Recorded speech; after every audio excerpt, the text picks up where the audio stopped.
We talked a little bit in the previous episode about there's different kinds of meets. Some of them have qualifying times. Some of them are open to all abilities. Can you maybe dive into that a little bit deeper? Yeah, so the qualification times are the next ring in the ladder from no qualification times. Okay. So to enter a meet with no qualification times, the only requirement is to be a member of United States Swimming. Yep.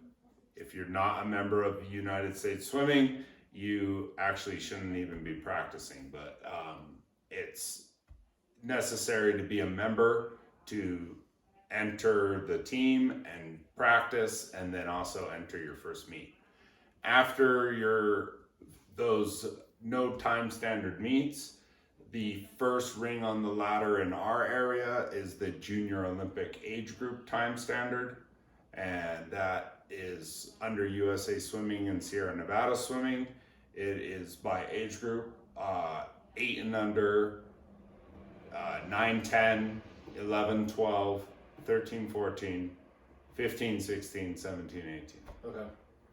So Junior Olympics, I mean, that sounds to me like The Olympics. like wow. Is this like if my kid goes to Junior Olympics, does that mean that they're going to the Yeah. Olympics someday, or Yeah. or what are your thoughts on that? It's sort of a funny history of the title Junior Olympics. I think at one time it officially was the Junior Olympics. Oh wow. It actually has something that we can't call it Junior Olympics.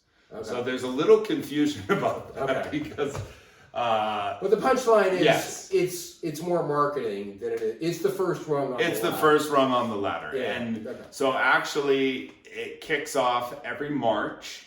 They have the 14 and under Junior Olympics for our area, but they're titled 14 and under Sierra Nevada Championships. Okay. And then It has less ring to it than the Yes. Junior Olympics. Yeah. Okay. But so everyone's stuck to Junior Olympics. Yeah, yeah. So everywhere around the swimming world, you'll still hear everyone say JOs, JOs, JOs, or Yeah. Junior Olympics. Yeah. And then the next time it rolls around, and that's at short course, 14 and under only. So we don't get the 15, 16, 17, 18 age groups in March.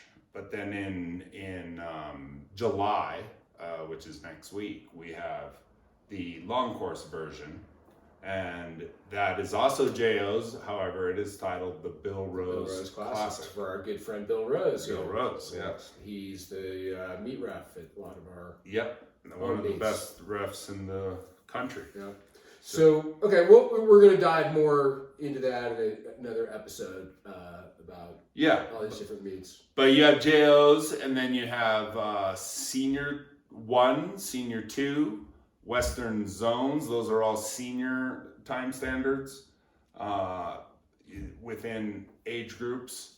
But senior time standards don't have age groups. They're just very achievable while you are an age group swimmer. Okay. And then after the senior times, you have your national times, starting with a single star at sectionals, and then a double star national meet at futures, and then a triple star national meet at junior nationals, and then a 4-star meet at senior nationals, and the stars finish at a 5-star Olympic trials. Got it.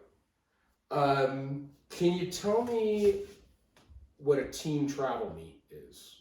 Team travel meets are when the coach, myself, organizes the trip, and parents sign up, and we take a bus or airplane, and we travel together as a team with coaches only.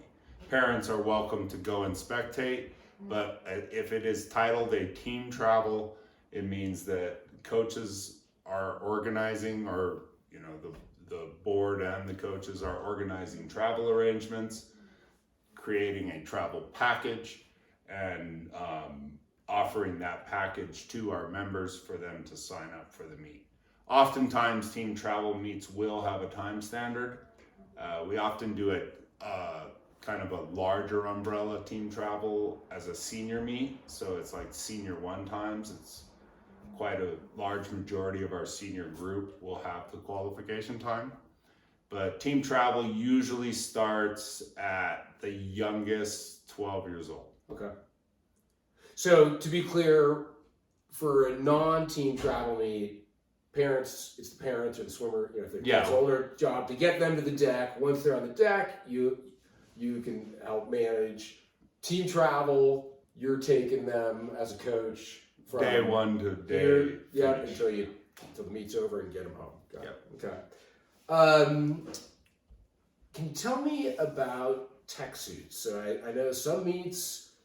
First off, what's a tech suit? And then secondly, why do we wear them for some meets and not others? And what are your thoughts on that? Technical racing suits are essentially tighter suits that compress they're compression suits. Okay. And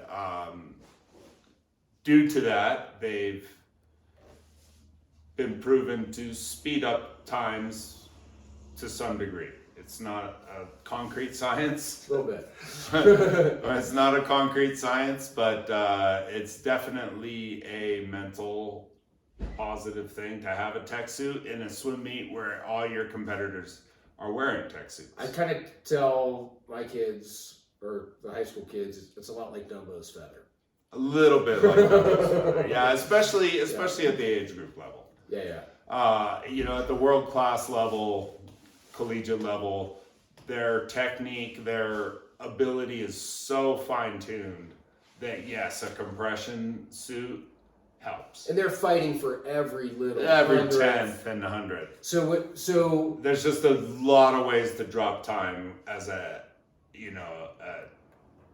11-year-old. Right. Besides wearing the tech suit. You don't need to worry about the hundredths of the set. Yeah. Get a better streamline. Yeah, there's a lot of different things you can do. And in fact, recently they have banned technical racing suits for 11 and under. Good. Or 12 and under. Yes, 12 and under. So tech suits are, having bought a few, they're pretty expensive. They're pricey. So if, as a parent, you're weighing whether or not you want to make that investment, is that something they should really prioritize, or do you think that maybe they shouldn't sweat it if it's it really comes down to psyche, and we're talking 13 and up, right? Okay. So 13 years old and up, there's going to be swim meets.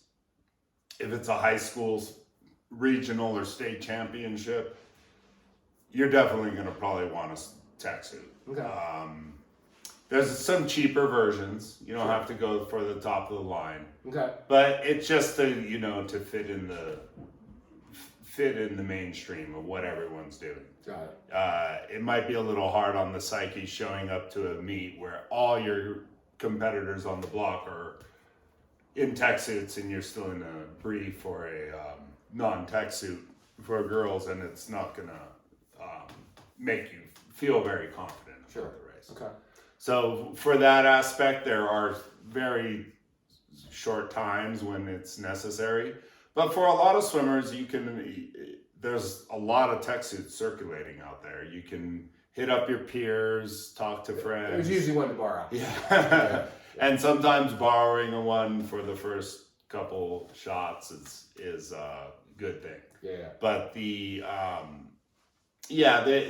tech suits become utilized mostly once we hit the national level times. Okay. I would say tech suits are more of a discussion from sectionals and up. Okay. And then just one last point. You'll notice, or you'll hopefully notice when you go to meets, there's no photography allowed behind the blocks.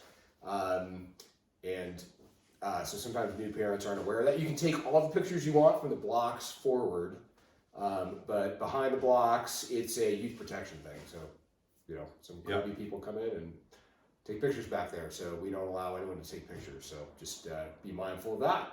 Yeah, mindful of taking out your phone or anything. If you're timing and you're behind the blocks, Don't do that. there's a lot of sensitivity back there. Yeah.